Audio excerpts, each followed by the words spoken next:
Aujourd'hui, on s'attaque au Big Boss.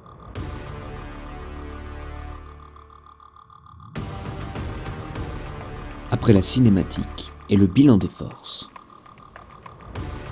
il est temps de s'attaquer aux lois de Newton.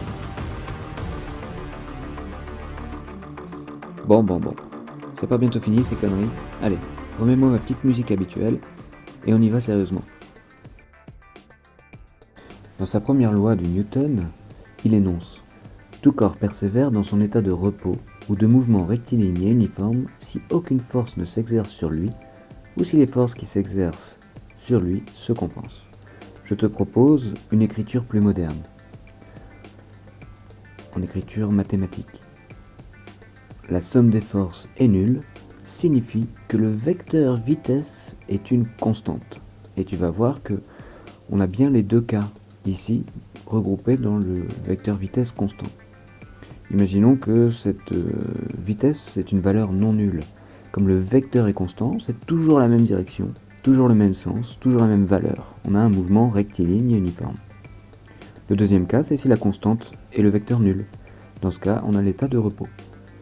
Écrire que v est une constante, c'est la même chose que d'écrire que sa dérivée est nulle. Tu vas voir que ce vecteur nul a un lien avec ce vecteur nul-là. Alors faisons parler la première loi de Newton un peu plus que ce qu'elle nous dit juste là. Imaginons maintenant que les forces ne se compensent pas, c'est-à-dire que la somme des forces n'est pas nulle. Alors dans ce cas, la vitesse n'est plus une constante vectorielle. Et donc, la dérivée de la vitesse est non nulle.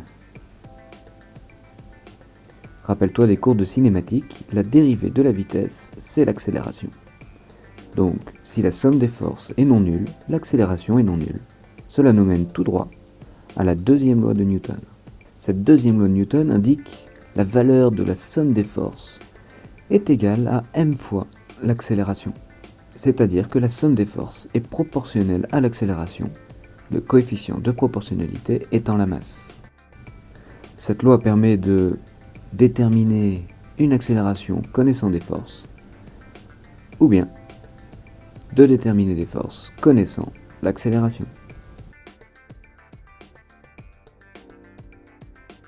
Dernière chose, remarque que la deuxième est une généralisation de la première. Elle contient la première.